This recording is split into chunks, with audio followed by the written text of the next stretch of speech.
paz de Cristo Jesus seja convosco.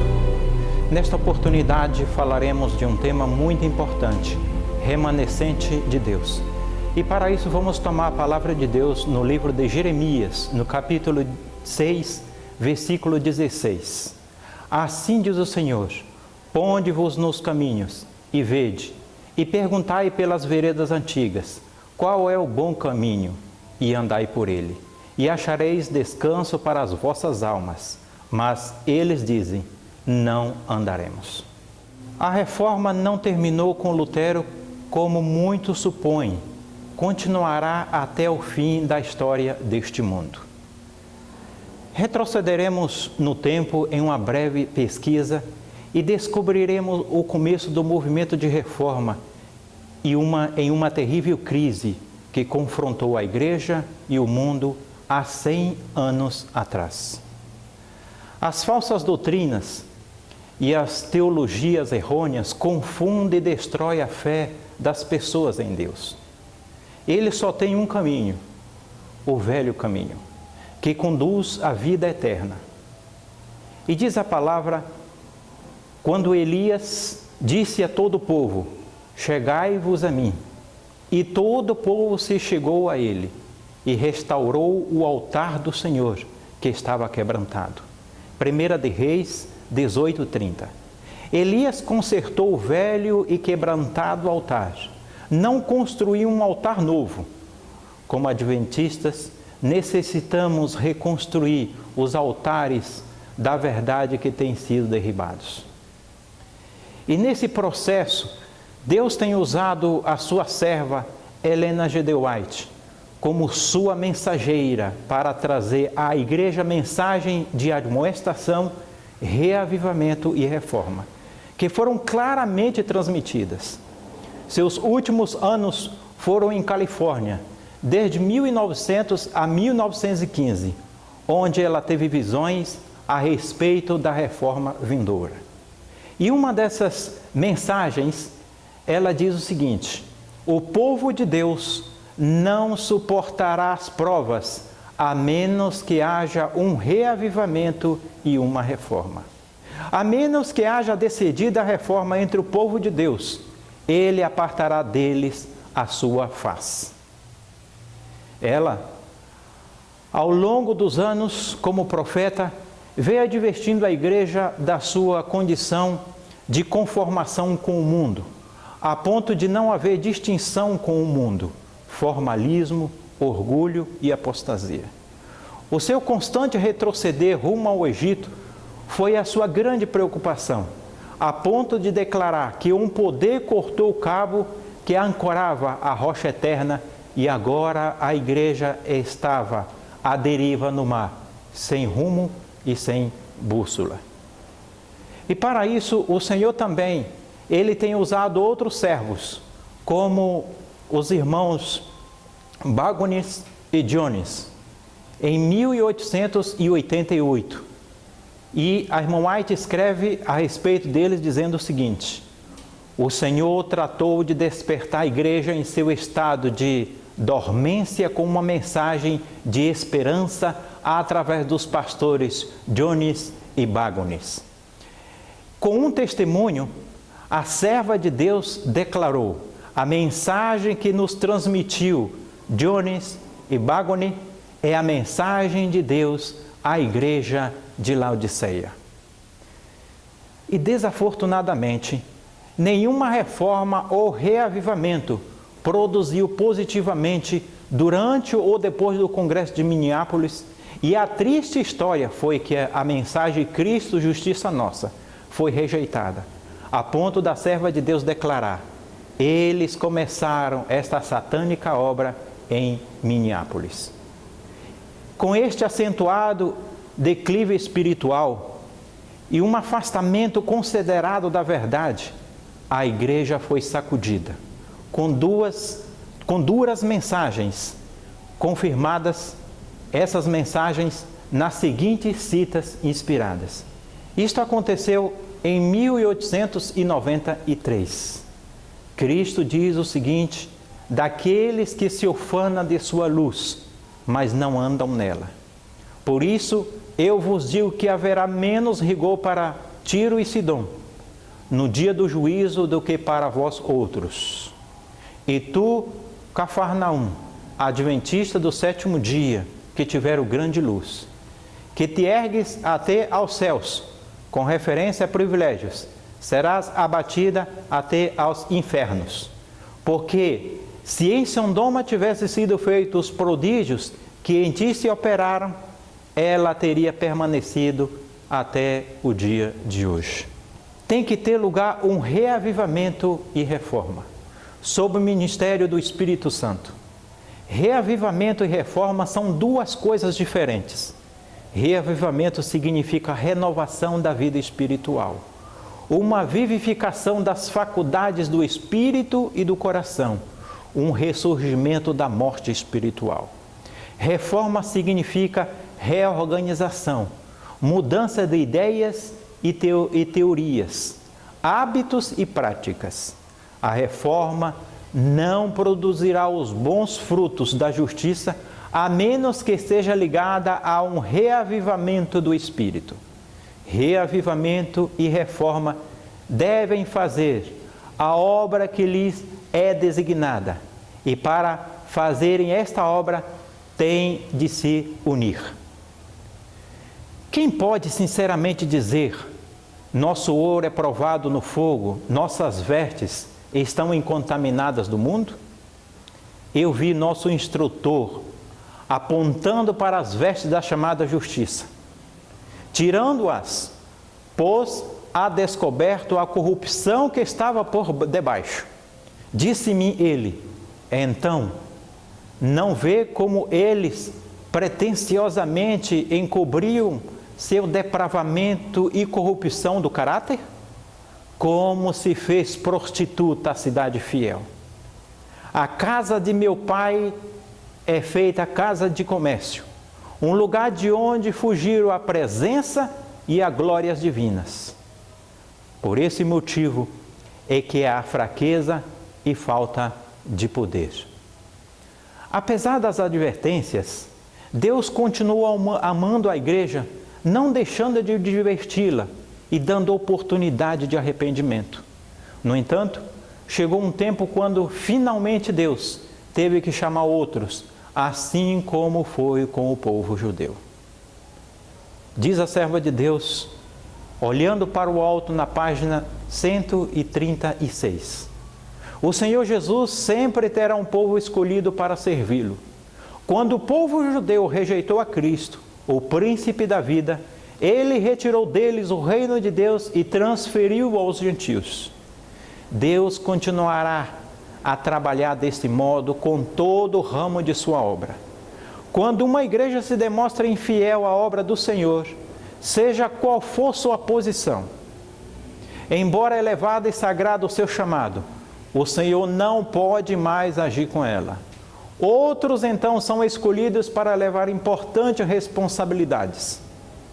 Mas, se estes por seu turno não purificarem sua vida de todo erro, se não estabelecerem princípios puros e santos em todas as suas fronteiras, então o Senhor afligirá pesadamente e os humilhará. E a menos que se arrependam, os removerá de seu lugar e fará deles um opróbrio. Em 1909, em uma reunião de delegados da Conferência Geral, a irmã White ela fez uma demonstração sobre o espírito bélico, quando ela diz: logo haverá lutas e tribulações tão abarcantes entre os povos como não o suspeitais agora. E 5 anos depois de ter sido dado esta profecia, rompeu a Grande Guerra Mundial. E no boletim dessa Conferência Geral de 1909, na página 57, continuamos lendo. A senhora White admoestou seriamente aos irmãos que tinham chegado à Assembleia Geral como representantes da obra de todas as partes da Europa, Ásia, África, América do Sul, Oceania e das ilhas do mar, que preparasse seus corações para as terríveis cenas de luta e opressões que logo deveriam ser vistas entre as nações da terra e que sobrepassariam toda a imaginação. Muito em breve se descenderão lutas e opressões em povos estranhos com uma violência tal que não esperais agora. Também é necessário reconhecer a importância de se relacionar com Deus na oração. O que mais necessitamos é a verdade. Nada poderá romper o lugar da mesma. Santa, séria e solene verdade que nos deve capacitar a suportar as provas como Cristo suportou. Na lição da Escola Sabatina de 1909, de 8 de maio, foi dado uma admoestação para a igreja. E diz o seguinte: os chefes de Judá haviam feito amizade com Tobias, até que não puderam discernir mais as coisas espirituais.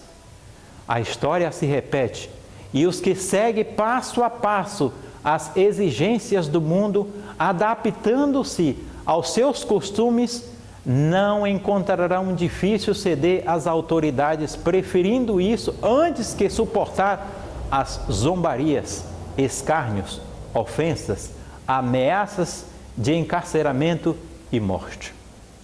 A disputa é entre os mandamentos de Deus e os mandamentos dos homens, disse a irmã White. Nesse tempo, o ouro será separado da escória na igreja. A verdadeira piedade será claramente distinguida da piedade aparente e fictícia. Muitas estrelas que temos admirado por seu brilho tornar-se-ão trevas.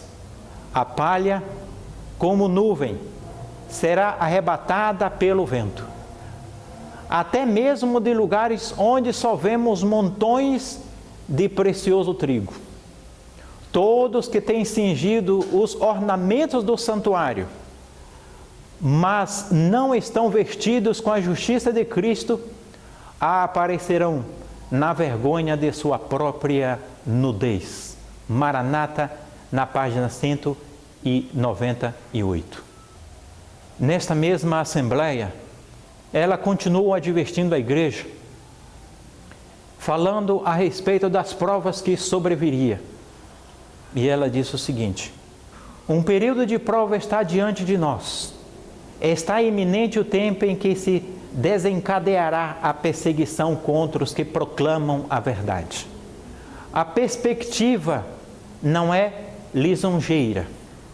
Em todas as épocas da igreja, os mensageiros designados por Deus se têm exposto ao opróbrio e perseguições por amor da verdade. Logo há de haver perturbações por todo o mundo. Cumpre que cada qual procure conhecer a Deus. Tremendas provas e aflições aguarda o povo de Deus. O espírito de guerra está incitando as nações de uma a outro canto da terra. Ninguém deve desobedecer ao seu mandamento para escapar à perseguição. Mas o povo de Deus não deve esconder sua bandeira.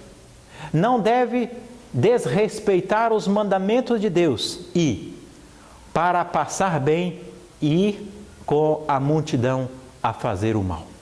Em 1913, numa reunião da Assembleia Geral, a serva de Deus escreveu livremente aos irmãos ali reunidos sobre sua experiência feita desde a última reunião, que foi em 1909.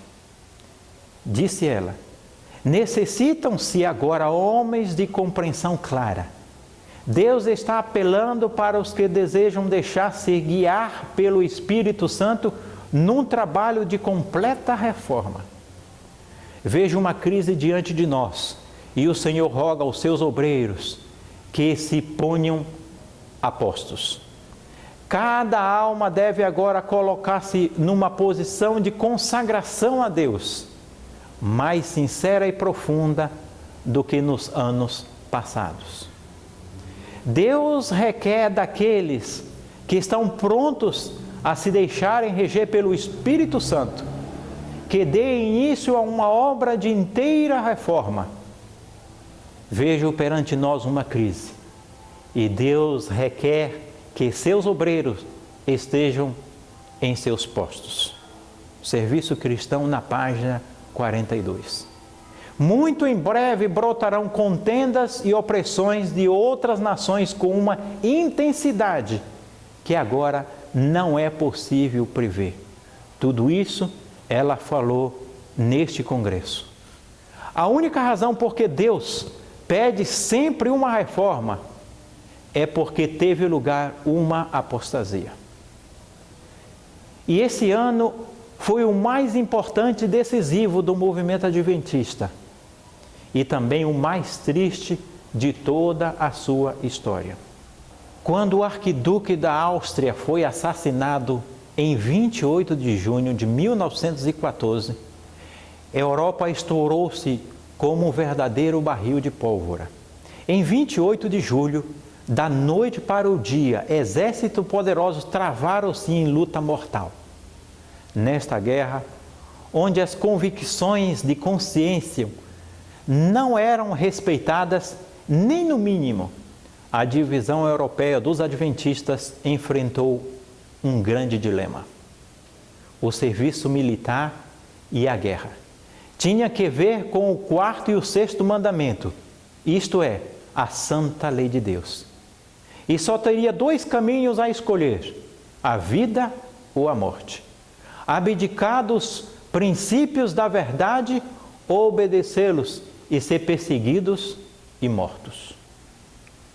A irmã White, durante muitos anos, tinha advertido o povo com respeito a tudo isto. Disse ela: a igreja não é hoje o povo separado e peculiar que foi quando os fogos da perseguição estiveram acesos contra ela. Como o ouro se tornou fosco, como se transformou um ouro finíssimo. Tendo em conta o severo tempo no qual estamos vivendo, eu me esforcei em chamar a atenção de nossos irmãos líderes na última conferência geral a atuar com grande prudência ao considerar o problema do serviço militar. De outra maneira, eles levariam grandes dificuldades a milhares de nossos irmãos. Uma última mensagem de advertência foi dada pelo Senhor, justamente em uma lição de escola sabatina, a lição de número 6, 8 de agosto de 1914. Deveres perante as autoridades, advertências para os últimos dias. E a primeira pergunta desta lição nos dizia o seguinte: a quem cada pessoa deve estar sujeita? Segundo Romanos 13, versículo 1. A nota dessa pergunta reza o seguinte: sede sujeitos, alegres, obedientes, não sigais as sobrevações dos gentios, nem aceiteis o espírito rebelde dos judeus, porque toda autoridade é ordenada ou posta por Deus. Quando o poder civil nos ordena transgredir a lei de Deus, devemos obedecer a Deus antes que os homens. Essa diferença deve ser feita com sabedoria concedida aos cristãos nas diversas circunstâncias da vida. Os assuntos humanos estão subordinados ao grande dever de obedecer à lei, e ainda que uma lei seja dura ou absurda, o dever do cristão não é a desobediência, senão um protesto correto. Se houvesse prestado atenção e estudado a lição no sábado anterior, muitas coisas poderiam ter sido evitadas. Nós já estudamos sobre a Guerra Civil Americana e como foi que a igreja atuou nos anos de 1861 até 1865. E a posição dos pioneiros adventistas nestes anos, quando se organizou a igreja, foi o seguinte: nós, os signatários, mediante este nos associamos como igreja, adotando o nome de Adventista do Sétimo Dia, prometendo guardar os mandamentos de Deus e a fé de Jesus. O grande movimento adventista, na página 58. Em 1864, a igreja ela já tinha uma posição com respeito à guerra. Em uma declaração oficial da igreja,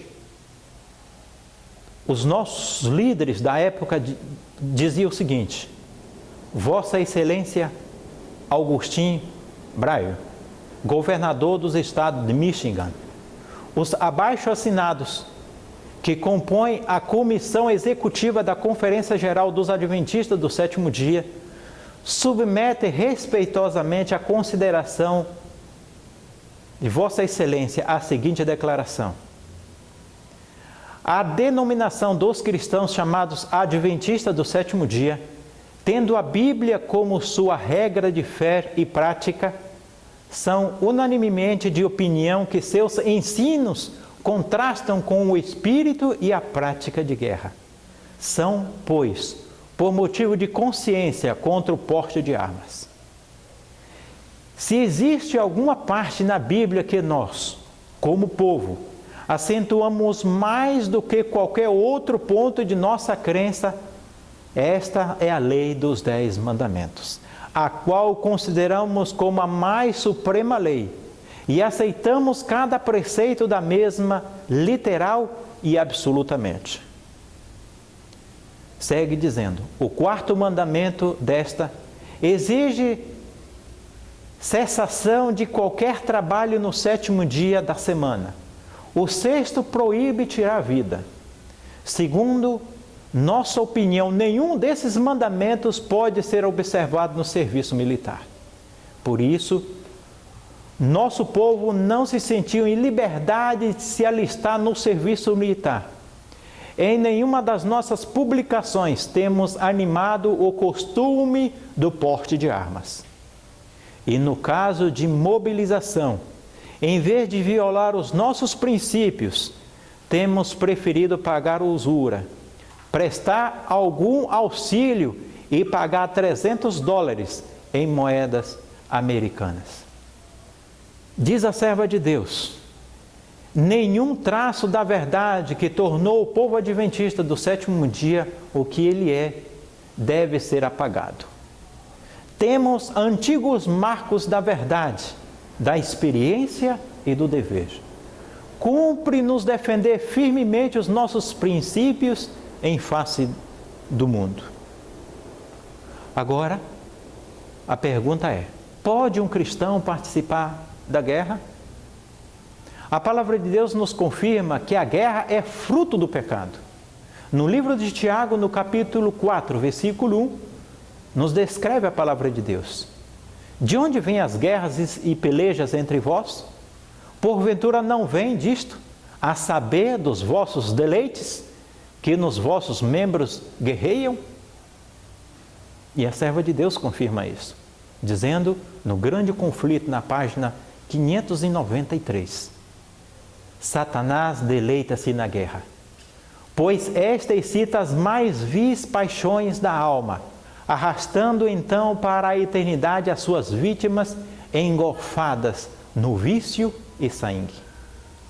É seu objetivo incitar as nações à guerra uma contra as outras, pois pode assim desviar o espírito do povo da obra de preparar para estar em pé no dia de Deus. Em 1904, a irmã White, ela falava muito a respeito de guerra e derramamento de sangue. E ela diz em um testemunho, no volume 3, Testemunho Seleto, os poderes satânicos estão intensamente incitados. Guerra e derramamento de sangue são o resultado. A atmosfera moral acha-se envenenada por atos cruéis e horríveis. O espírito da discórdia está a espalhar-se. Ele prevalece por toda parte. Muitas almas acham-se possuídas do espírito de fraude ou de procedimentos clandestinos. Muitos se desviarão da fé, dando ouvidos a espíritos sedutores e a doutrina de demônios.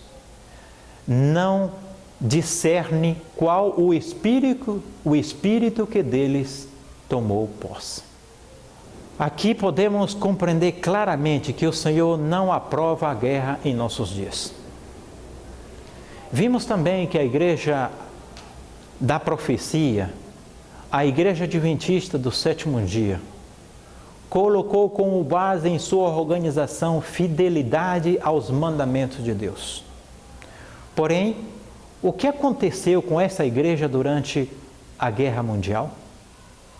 Já no ano de 1909, a serva de Deus, através de uma mensagem, havia advertido a igreja: nenhuma mudança deve efetuar-se nos traços gerais de nossa obra. Deve permanecer clara e distinta como foi criada pela profecia.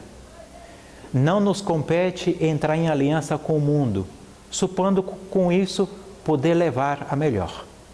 Se alguém cruzar o caminho a fim de embaraçar o passo, a obra nas linhas que Deus lhe traçou, incorrerá no desagrado divino. Nenhum traço da verdade que tornou o povo adventista do sétimo dia o que ele é, deve ser apagado. Temos antigos marcos da verdade, da experiência e do dever.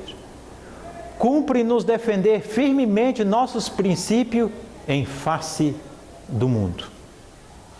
Porém, lamentavelmente, poucos dias após ser declarada a guerra, apresentando-se o perigo de perder os bens, foi enviada uma carta pelo secretário da divisão europeia, o irmão G. Deus, em 1914, em 2 de agosto. E essa carta era dirigida aos irmãos nos seguintes termos: aos nossos queridos irmãos, Salmos 23 por saudação. Nesse tempo difícil e sério para a Europa, gostaria de dirigir-vos um apelo. Primeiro, como seguidores de Cristo, devemos nesses dias mostrar pelo poder de Deus que somos súditos fiéis do nosso país, obedientes e prontos para o serviço. 2. Enquanto estivermos no exército, se nele formos incorporados, devemos cumprir alegremente de coração as nossas obrigações de ordem militar, a fim de que os nossos superiores encontrem em nós soldados valentes, prontos para dar sua vida pelo seu lar, pelo soberano de seu país e pela sua pátria. Nosso destino está nas mãos de Deus. Seja para a luta, seja para a morte. Devemos pensar que a nossa vida está escondida com Cristo em Deus. Colossenses 3:3. Os que estão na idade militar não devem perder de vista que, em tempos de guerra, todos devem cumprir plena e inteiramente o seu dever.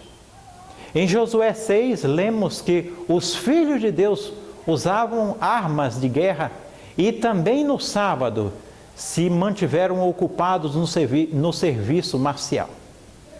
Numa assembleia especial da igreja de Hamburgo, na qual, sob a direção de ambos os anciãos da igreja participaram a maioria dos irmãos em idade militar. Chegamos à unânime conclusão, em base desta declaração bíblica, que devemos proceder neste sentido. 3.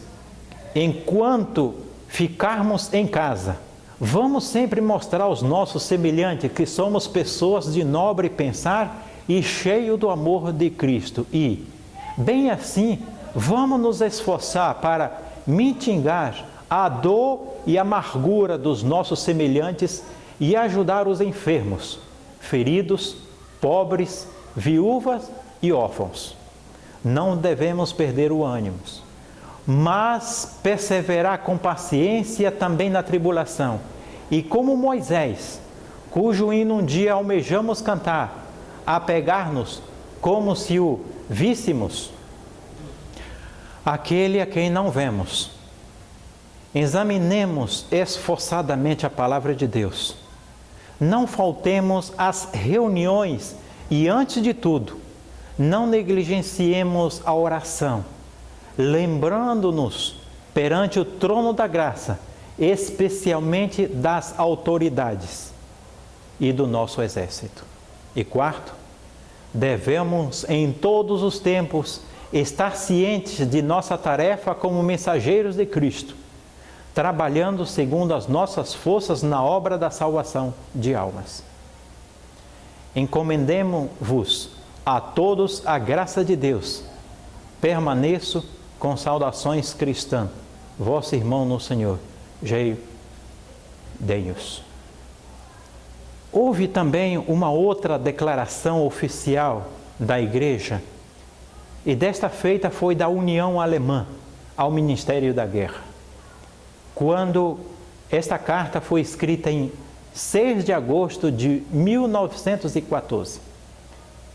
Ilustríssimo Senhor, muito honrado Senhor General e Ministro de Guerra,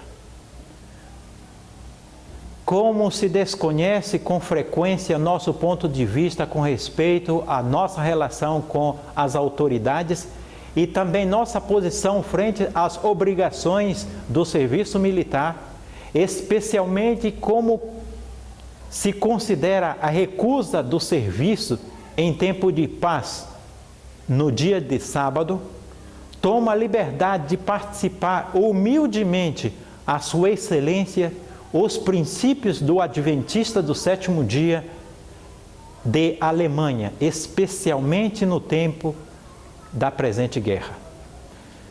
Baseando-nos nas Escrituras Sagradas, esforçamo-nos por realizar os princípios cristãos em nossa vida, guardando também o dia de repouso instituído por Deus, o sábado, em que nós abstemos de fazer qualquer trabalho.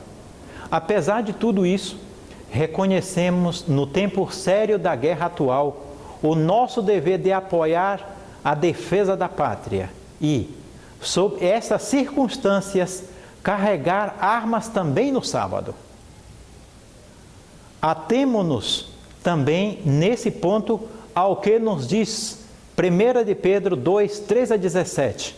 Sujeitai-vos, pois, a toda a ordenação humana por amor do Senhor, quer ao rei como superior, quer aos governadores, como por ele enviados para castigo dos malfeitores e para louvor dos que fazem o bem. Porque assim é a vontade de Deus, que, fazendo bem, tapeis a boca à ignorância dos homens insensatos. Temos participado aos nossos membros esse princípio e solicitando a todas as nossas igrejas que convoquem as reuniões especiais de oração para pedir a Deus a vitória das armas alemãs. Se apesar de tudo houver adventistas que se recusem a prestar serviço no sábado ou a tomar armas, estaríamos muito agradecidos à Vossa Excelência que se informasse às correspondentes autoridades de comando subordinadas com respeito a este nosso princípio. Em relação a isso, me atrevo a participar a Vossa Excelência que em Fredessal temos nosso sanatório e escola missionária, como também 250 tendas com um doutor e uma quantidade de enfermeiras especializadas que colocamos à disposição para internar uns 1.400 feridos, com o desejo de que Deus conceda a vitória à causa justa, tendo a honra de ser atento servidor de Vossa Excelência. Assinada pelo presidente da União Alemã.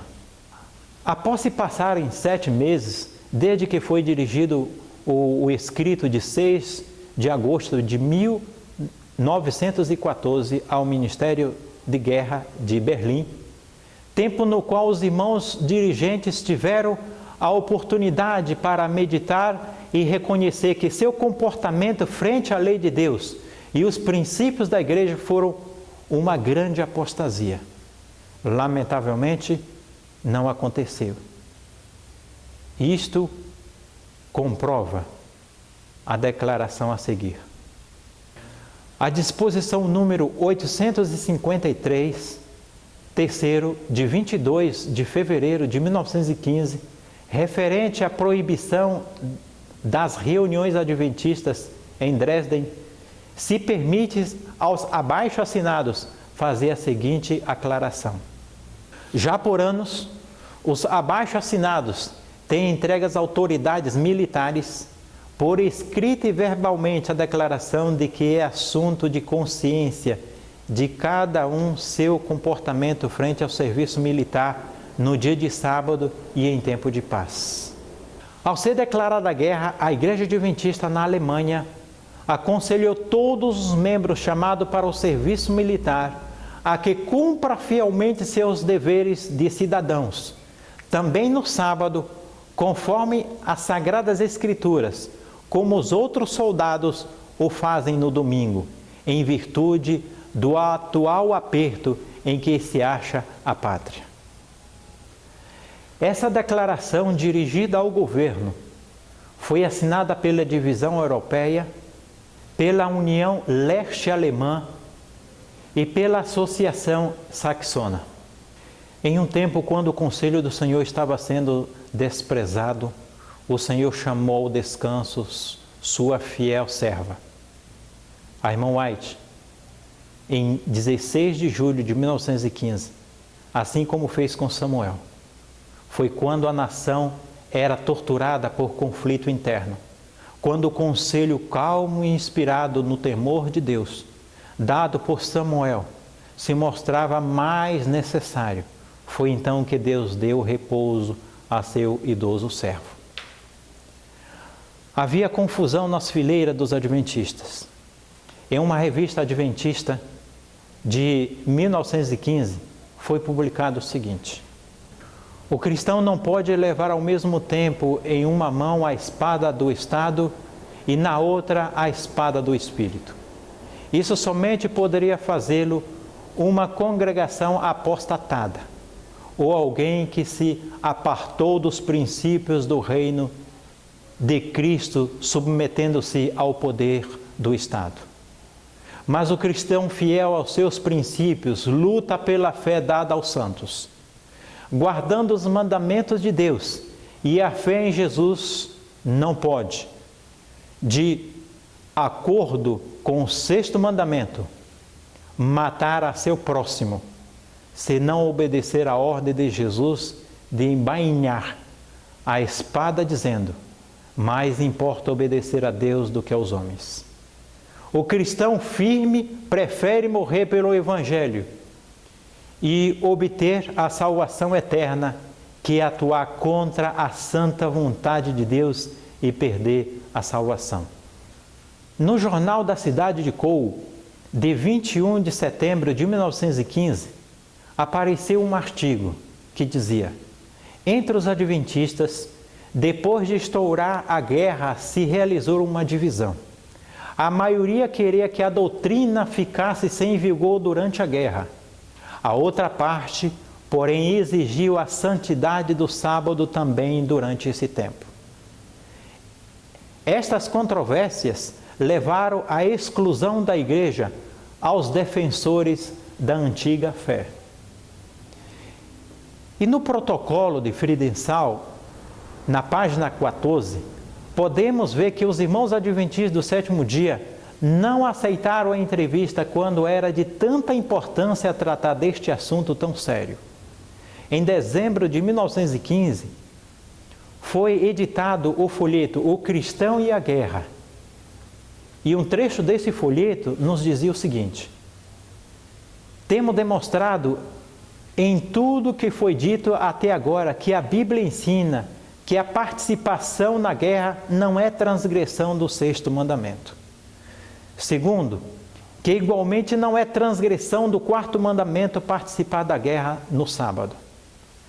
Aquele que afirma o contrário, que apresente uma só declaração na Sagrada Escritura ou nos testemunhos. E assim foi quando anciãos da igreja receberam a ordem de entregar à polícia os irmãos do movimento de reforma que chegassem e, se não tivesse o ânimo suficiente para tal atitude,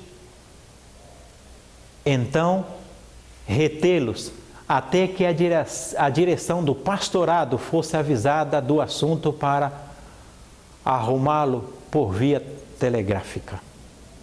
Numa sessão de tribunal na qual uma irmã, arrestada durante a guerra por conselho de um pastor adventista, foi levada perante o juiz militar e foi obtido o seguinte resultado: o pastor S. fez arrestar essa irmã na rua em Col e foi chamado, portanto, também à sessão do tribunal como testemunha. Foi um tribunal de guerra e o pastor S. declarou então que em tempo de guerra era permitido matar e que estes poucos adventistas que opinavam o contrário eram fanáticos exaltados, que em parte eram excluídos da igreja e outras se haviam retirado sozinhos.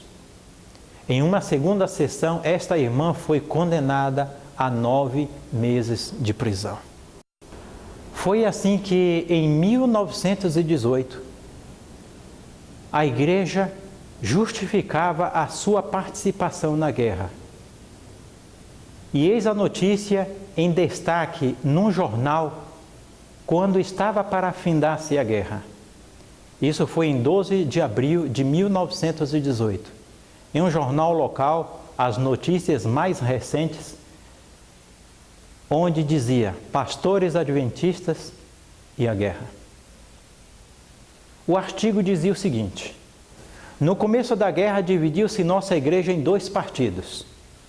Enquanto 98% de nossos membros chegaram, pelo estudo da Bíblia, ao ponto de vista de que é dever de consciência defender a pátria com armas e também no dia de sábado, participando esta posição tomada pela direção, em geral, imediatamente ao Ministério de Guerra.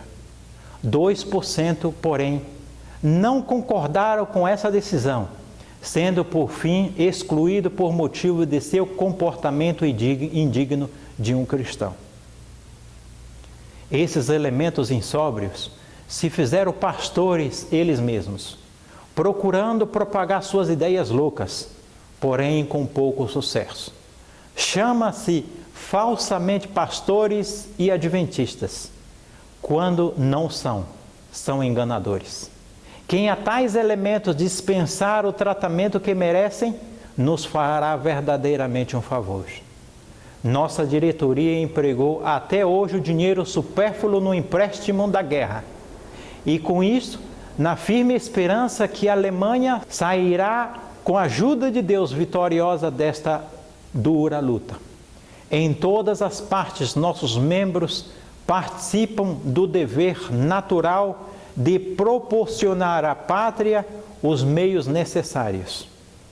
Os homens adventistas estão quase todos no campo de batalha ou no serviço militar, cumprindo fielmente com seu dever e esperam, como agradecimento da pátria, um reconhecimento e justo trato. Foi aí quando, em 1920, após a guerra, a Associação Geral dos Adventistas do Sétimo Dia se reuniram por 3 dias, de 21 a 23 de julho de 1920, com os 2% que haviam sido excluídos durante a guerra, para discutir sobre os problemas que ocorreram na igreja durante a guerra. Porém, lamentavelmente, a decisão foi a seguinte: assim temos demonstrado agora, em todo o mencionado até aqui, que a Bíblia ensina, em primeiro lugar, que participar na guerra não é uma transgressão do 6º mandamento. Em segundo lugar também, que guerrear no dia de sábado não é uma transgressão do 4º mandamento. Tem-nos sido muito difícil estabelecer uma norma geral para o caso de guerra. O problema da guerra é, talvez, muito mais complicado do que outros problemas que já tivemos. Não é tão simples como os 10 mandamentos ou uma mera exposição bíblica sobre São João 3,16. Logo, alguns irmãos que tinham o espírito de amor à pátria e iam à frente e lutaram, chegaram à Inglaterra e França, foram às trincheiras e não sei o que fizeram lá. Porém, fizeram o serviço e voltaram quando o armistício foi firmado. Qual foi nossa atitude com respeito a nossos irmãos no que se refere às diversas formas de se conduzirem? Temos dito que não queremos ser a consciência para os demais. Deploramos a guerra e somos contrários a ela.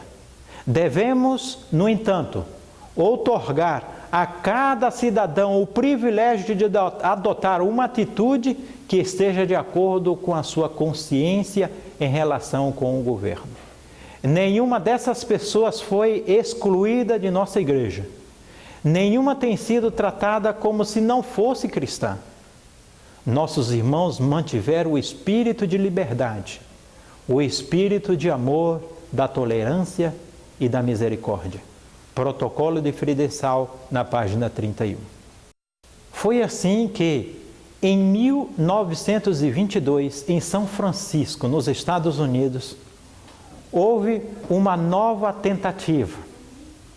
E por parte dos 2%, eles se dirigiram à Conferência Geral reunida em São Francisco e diziam o seguinte: rogamos amavelmente à Associação Geral, devido a nossa consciência dar-nos a oportunidade de apresentar nossas questões de consciência a todos os delegados da Conferência Geral reunidos em vossa Assembleia de 11 a 31 de maio em São Francisco para receber resposta mediante claras resoluções conforme a lei e ao testemunho.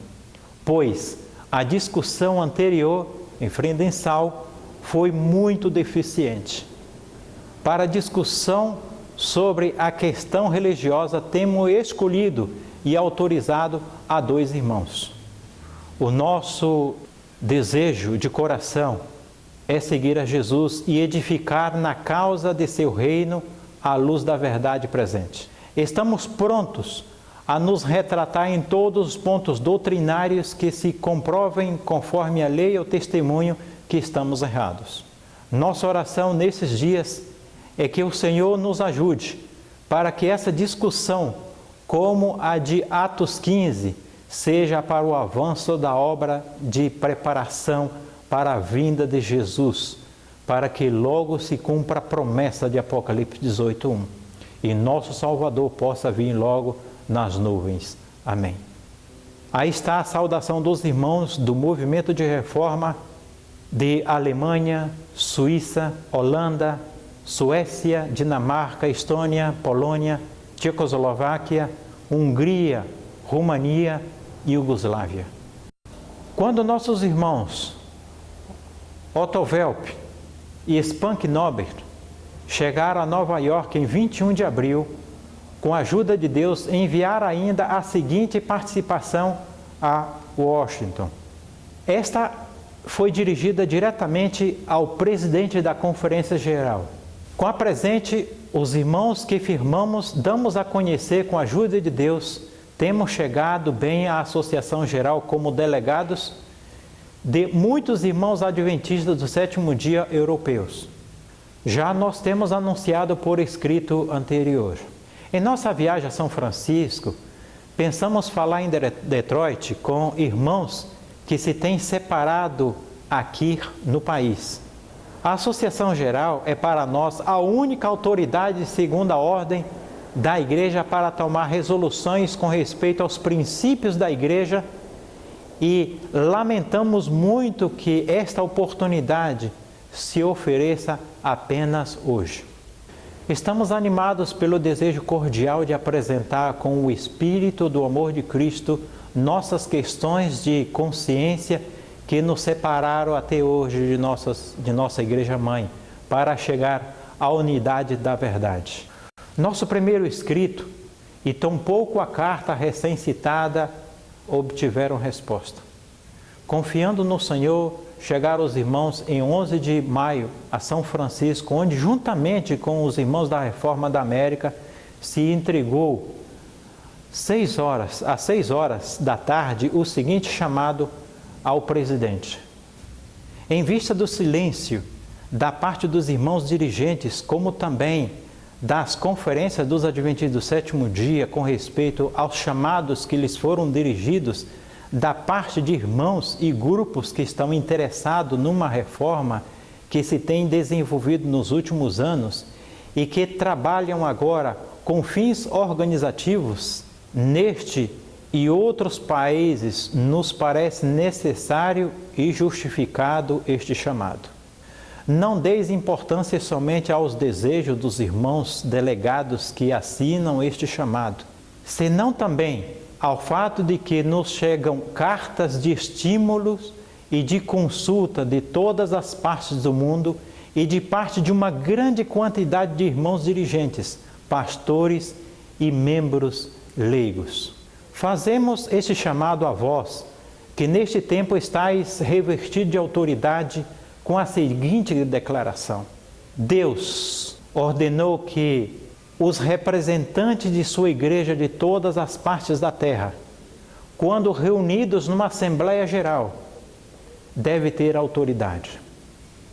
O erro que alguns estão em perigo de cometer é dar a opinião ao juízo de um homem ou de um pequeno grupo de homens. A plena medida de autoridade e influência de que Deus revestiu sua igreja no juízo e voz da Assembleia Geral reunida para fazer planos para a prosperidade e avançamento de sua obra. Testemunho Seleto, volume 3, na página 408.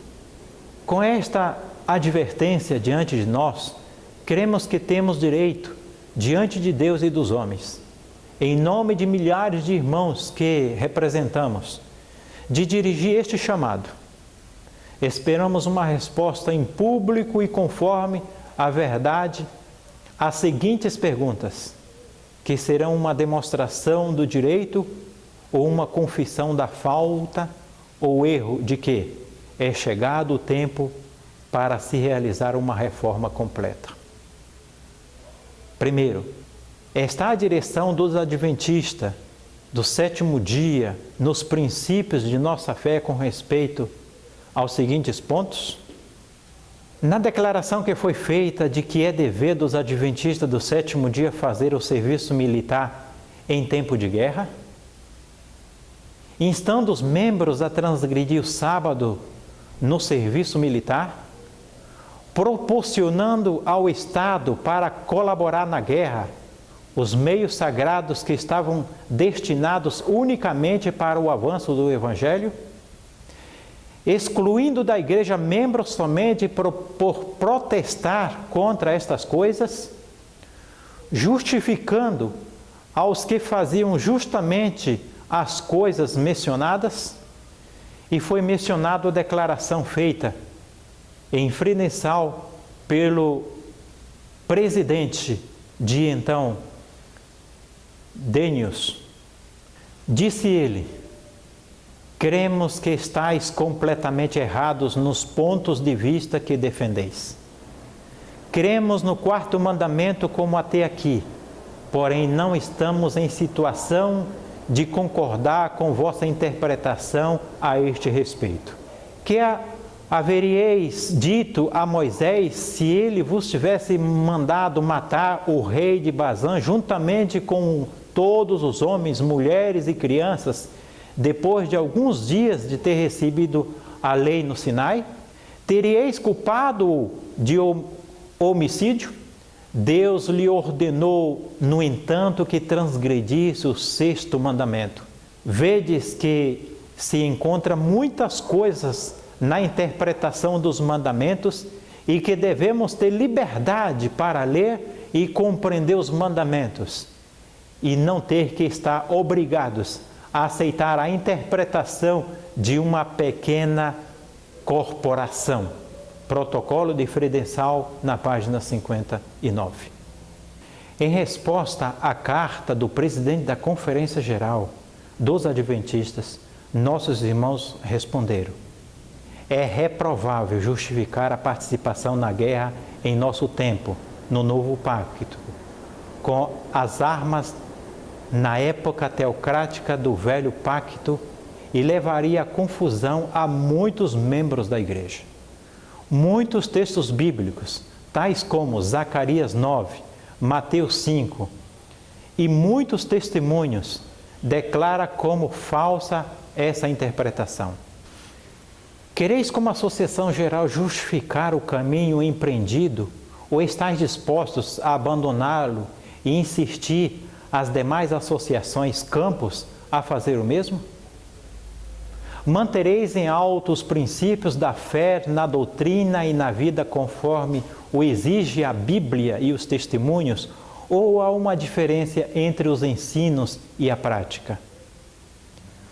Aprova-se a exclusão de membros de igreja feitos sob a pressão dos dirigentes, quando na vida e na doutrina dessas pessoas não se encontra nada que esteja em contradição, e quando nas igrejas não houve desejo algum de separação, e com mais razão, quando esta exclusão se fez sem motivo e sem licença de interrogatório público.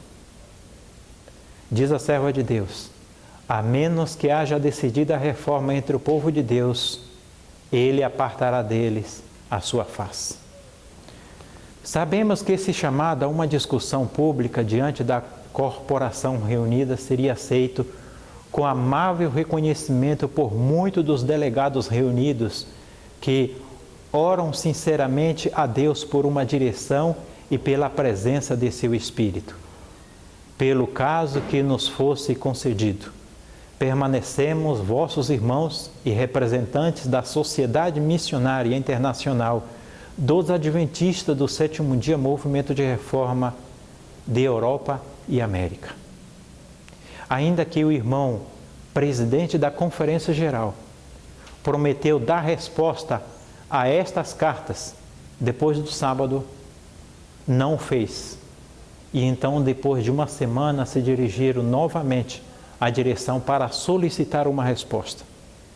Foi aí quando, no dia 24 de maio, o irmão G. Daniels deu a resposta pessoalmente com as seguintes palavras: não podemos levar esta questão diante de todos os delegados. Quando o presidente da Associação Geral deu esta resposta, fracassou a terceira tentativa para tratar tão importante questão. E na reunião de delegados, naquela tarde, muitos irmãos protestaram contra a união que se havia feito com o Estado durante a guerra e desejava de todo o coração uma discussão sobre este assunto. O irmão Randolph, que era professor público na escola de Loma Linda, juntamente com mais de 450 irmãos, dirigiram uma solicitação à direção da Associação Geral para apresentar perante os delegados para confirmar a posição de não combatentes em tempo de guerra.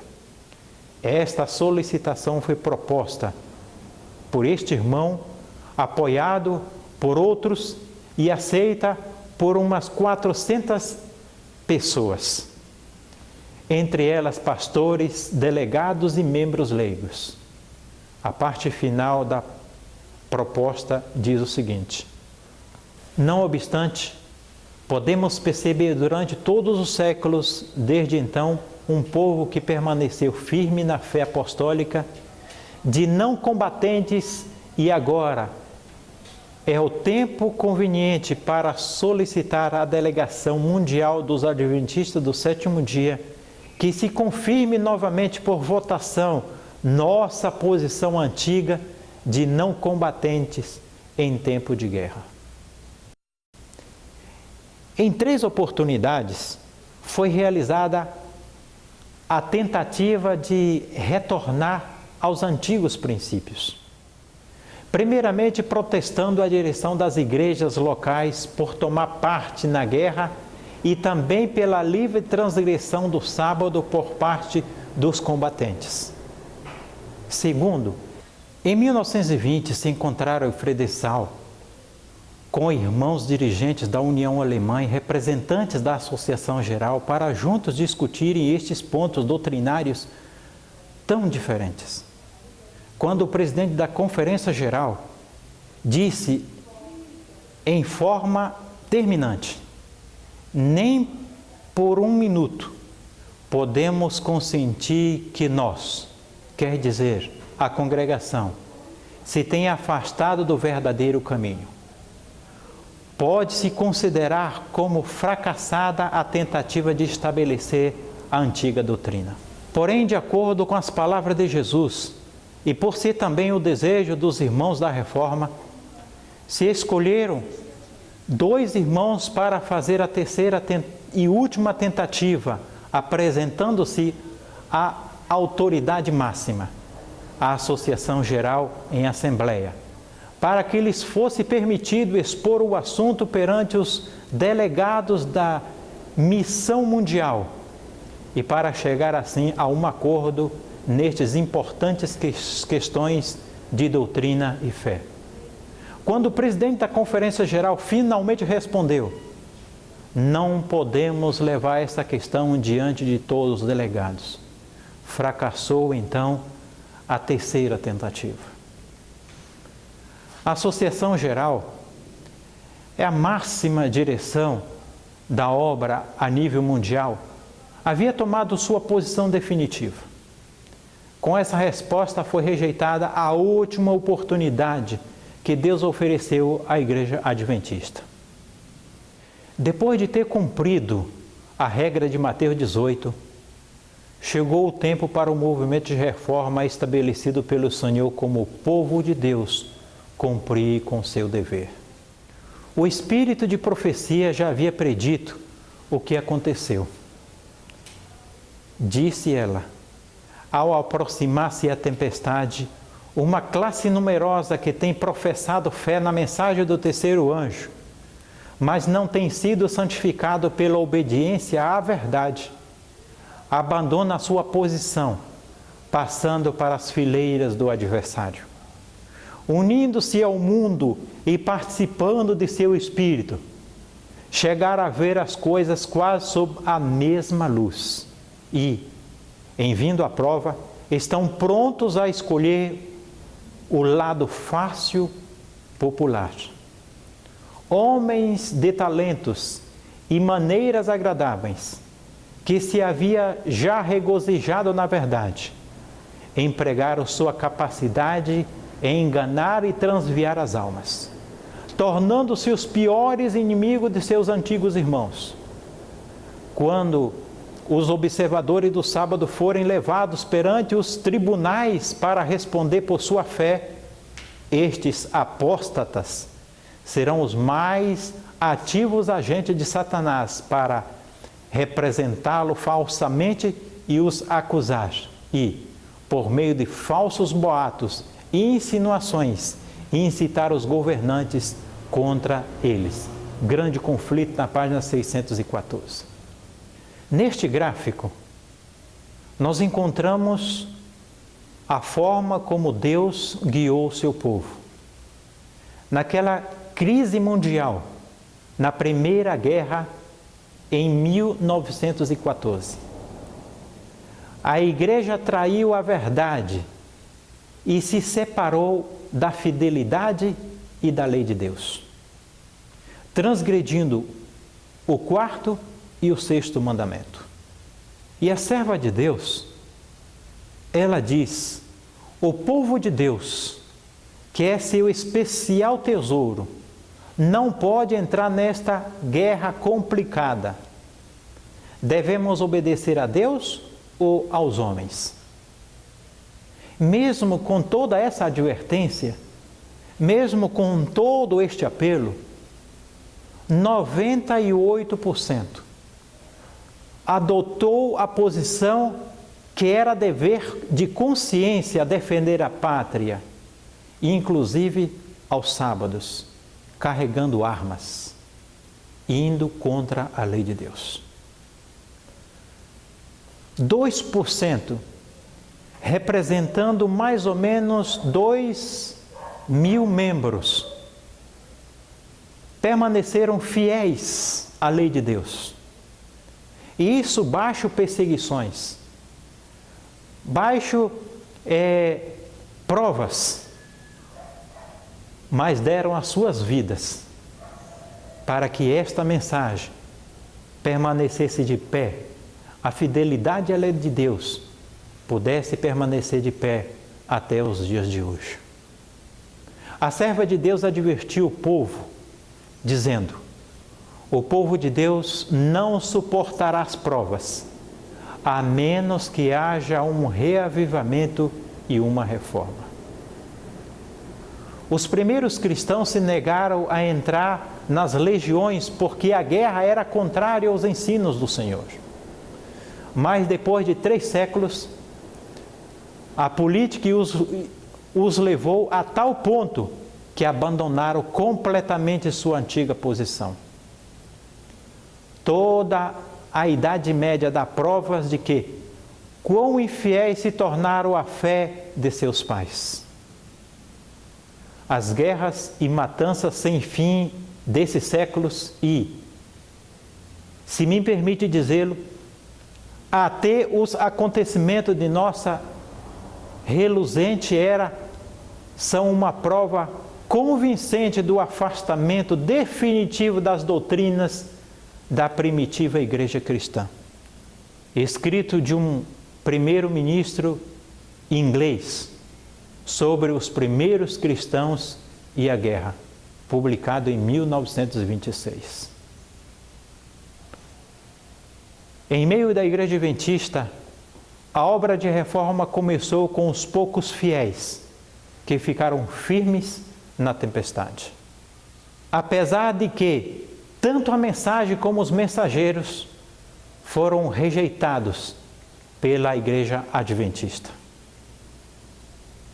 A liberdade de consciência estendida pela igreja adventista prosseguiu nos anos subsequentes e, como podemos ver, até os dias de hoje. Nos anos de 1923 e 1924, foram tomadas posições semelhantes às de 1914, frente ao Estado, em tempo de paz e em tempo de guerra, na Resolução de Grande Suíça. Também na declaração enviada ao governo federal soviético, não apenas dando liberdade aos membros para prestarem serviços militares, senão que também exaltasse o sistema de governo socialista. Nas diversas guerras surgidas após 1914, podemos ver a participação de soldados adventistas e as condecorações que são estendidas a eles por defenderem a pátria. a obra está prestes a concluir-se. Os membros da igreja militante, que se houver demonstrado fiéis, tornar-se-ão igreja triunfante. Deus está pesando o nosso caráter, nossa conduta e nossos motivos na balança do santuário. Terrível coisa será ser declarado em falta, em amor e obediência por nosso Redentor, que morreu na cruz, a fim de atrair a si o nosso coração. Grandes e preciosos dons nos tem Deus concedido. Tem nos dado luz e conhecimento de sua vontade, de modo que não necessitamos de errar ou andar em trevas. Ser pesado na balança e achado em falta no dia do final ajuste e das recompensas será coisa tremenda. Erro terrível que jamais se poderá corrigir. Testemunho Seleto, o volume 1, na página 354. Queira Deus nos ajudar em sua graça. Que cada um de nós possamos fazer parte destes poucos, do remanescente, e assim estar aguardando o Senhor Jesus em sua vinda. E nos tornarmos reis e sacerdotes, e estar juntos a Ele pela eternidade. O Senhor tem um povo, o Senhor tem uma igreja que está defendendo a sua lei, que está proclamando o Evangelho em todo este vasto mundo, aguardando a breve esperança da sua vinda. Que Deus nos ajude a erguer em alto a bandeira dos 10 mandamentos. É o meu desejo em Jesus. Amém.